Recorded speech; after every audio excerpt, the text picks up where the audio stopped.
салом дӯстон, рӯзҳои фифа дар олами футбол ба анҷом расид. Футболбозон ба бошгоҳҳои худ баргашта истоданд ва ҳоло вақти он расид ки даста ба бозиҳои оянда омодагӣ бинаду аз иқтидоре ки дорад истифода барад.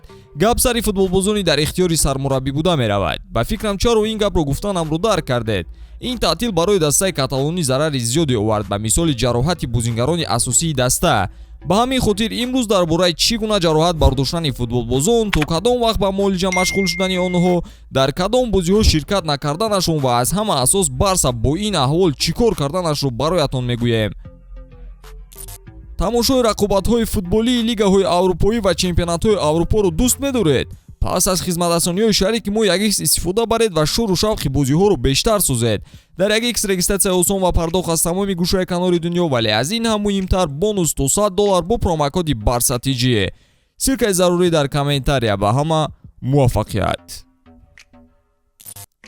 барселона мавсимро хело бо завқ оғоз кард. дар муддати 1 моҳ ба клуби хуби худ даромад ва то ҷои ситораҳояшро эҳтиёт мекард то ҷароҳат набардоранд. дар ин муддат танҳо Роберто аз қатор боз монда буд ки то ҳол худро дар формаи қаблияш ҳис намекунад. ҳатто Дембеле тамоми ҳунарашро ба хубӣ нишон дода тавониста истодаасту сиҳату саломат мебошад. гуфти мардуми мо чашм нарасад бо. баъди даври шашум бозингарон ба тими миллияшон ҳамроҳ шуданд ки Барса муддате бе 18 футболбози худ монда буд. акнун онҳо боз ба даста ҳамроҳ шуда истоданд, вале на ҳамаи онҳо дар формаи қаблии худ ҳастанд. маҳз ҳамин низ мушкилии асосии дастаҳои абарқудрат ба мисоли нилнориҳо ба ҳисоб меравад. чӣ қадар шумо хуб бозӣ кунед, ҳунари бозингаронатон баланд мешаваду шанси ба мунтахабашон даъват шуданаш низ баланд мешавад. дар ин мавридҳо аксари дастаҳое ки қаблан беист ғалаба мекарданд дучори мушкилӣ мешаванду дар бозиҳои начандон сангин имтиёз аз даст медиҳанд. ана аутсайдерон ва дастаҳои нимёнаҳол бошанд, баръакс бар ҳисобашон қулҳои муфт зам мекунанд. фикр мекунам мухлисони Барса аллакай хабар доранд ки дар даври навбатӣ рақиби каталониҳо кадом даста мебошад. хуб, дастаи Малёрка. даста назар ба Барса аз набудани футболбозон мушкилӣ надошт ва метавонист ба хубӣ ба даври дар пешистодаи Ла Лига омодагӣ бинад. бозие ки дар хонааш мегузарад. хави Тоинда, Маркос Алонсо, Белерин, Фати, Пике тамринҳоро идома медод.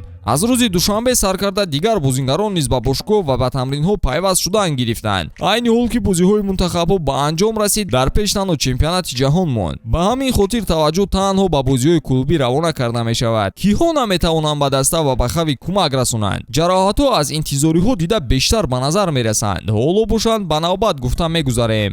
Френки де Йонг ташхисаш нишон додааст ки дар пои чапаш дарозшавии мушакҳои нимпаймо дида мешавад. агар ҳолат бадтар нашавад, пас ӯ танҳо 1-2 ҳафта аз даста дур мемонаду халос.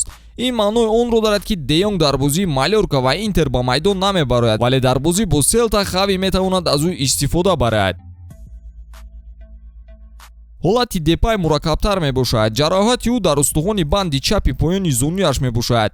тибқи маълумотҳо ӯ аз 3 то 4 ҳафта ба даста кӯмак карда наметавонад. яъне ки то 25 моҳи оянда дар ҳайат шомил намешавад. эҳтимолан ӯ дар бозии ҷавобии Бавария шояд ба майдон баргардад. Дембеле чӣ хело қайд кардем ҳолаташ хуб аст. ӯро шикаста натавонистанд. ӯ ба тамринҳои даста пайваст шуд ва метавонад аллакай бо Малёрка бозӣ кунад. Жил Кунде, ҳимоятгари каталониҳо низ ҷароҳати устухони дучандон дар поёни зунуи чапаш бардоштааст. қаблан пешгӯӣ мекарданд ки ӯ аз 5 то 6 ҳафта ба муолиҷа машғул мешавад, вале баъдан тасдиқ карда шуд ки ҷароҳати Кунде то 3-4 ҳафта бартараф хоҳад шуд. яъне ӯ низ ба монанди Депай тақрибан 1 моҳ баъд шомили ҳайат мешавад. корҳои Араухо аз дигарон дида муташанниҷ ҳастанд. хулосаи табибон чунин аст ки риштаҳои мушаки дарози рони рости Араухо канда шудааст. ӯ ба хулосае омад ки бо ҷарроҳӣ ҳолаташро барқарор кунад. ин маънои онро дорад ки Араухо бештар аз 2.5 моҳ наметавонад ба даста кӯмакрасон шавад. бозгашти ӯ бошад дар охирҳои сол ба нақша аст. агар возеҳтар гуфта гузарем, ба назар чунин мерасад ки дар аввалин бозии Барса баъди ҷоми ҷаҳон Араухо сиҳат мешавад. ситоди мураббиёни Уругвай ваъда доданд ки то охирин фурсат мунтазири ҳарчи тезтар сиҳат шуданаш мемонанд то ӯ дар Қатар 2022 ширкат варзад. вазъият сахт ба назар мерасад, вале Араухо ҳоло ҷавон аст ва метавонад боз дар чандин ҷоми ҷаҳонҳо иштирок кунад. ба ин чиз Усмон Дембелеро мисол овардан мумкин ки чанд маротиба дар Финляндия қарор дошту дар назди ҷарроҳ Лосен Панин табобат мегирифт. ҳамон духтуре ки Араухоро ҷарроҳӣ кард. ҳоло бошад 1 сол аст ки Усмон беҷароҳат бозӣ дораду чанд вақт баъд ба сафари навбатии ҷоми ҷаҳонияш меравад. ин навбат албатта чун бозингари асосии мунтахабаш. Араухо инсони дурбин ба назар мерасад ва бо боварӣ қадами навбатиашро гузошт. умедворем қарори дурустро пеша кард.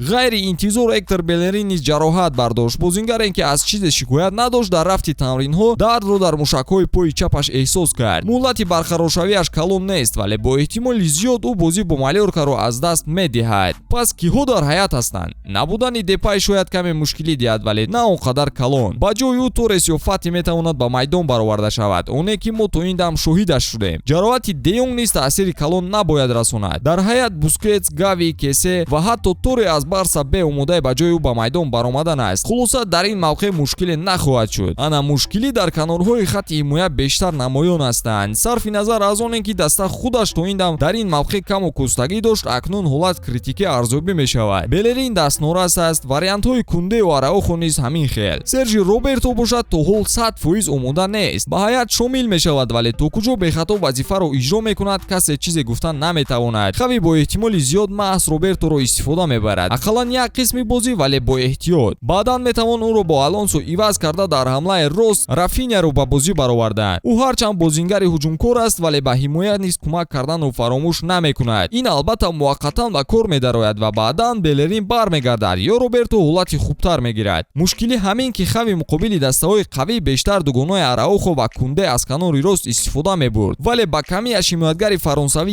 як моҳ берун аз майдон ба табобат машғул мешавад ки албатта талафоти калон барои даста ба ҳисоб меравад. акнун мо мебинем ки то куҷо набудани ин футболбозон дар хатти ҳимоя кори дастаро мушкил месозад. албатта умед ба капитани даста Пике низ ҳаст. Пике ки дар мавсими қаблӣ ҳунараш хуб буду дар ҳолатҳои зарурӣ бо сифату бехато бозӣ мекард. ҳамчунин Гарсия ва Кристенсен ҳам набояд фаромӯш шавад. ба ҳар ҳол дар марказ нафари бозимекардагӣ ҳаст, вале мисли Араухо ва Кунде бозӣ бисёрҷанба ва фикрам намебинем. хай чӣ илоҷ дӯстон, футбол ин тарафи бади худро низ дорад. Барса ки то ин дам бо ҳайати захиравии бои худ бозӣ мекард, акнун вақти бедор кардани хирсҳои хобидаи худу истифодаи варианти Б мондааст. ба даста дар бозиҳои дар пеш истода барор мехоҳем ва умедворем ҳар чӣ зудтар боз ҳаят комил хоҳад шуд. ба ҳамин тамом то наворҳои баъдӣ тансият бимонед. хайр дӯстон.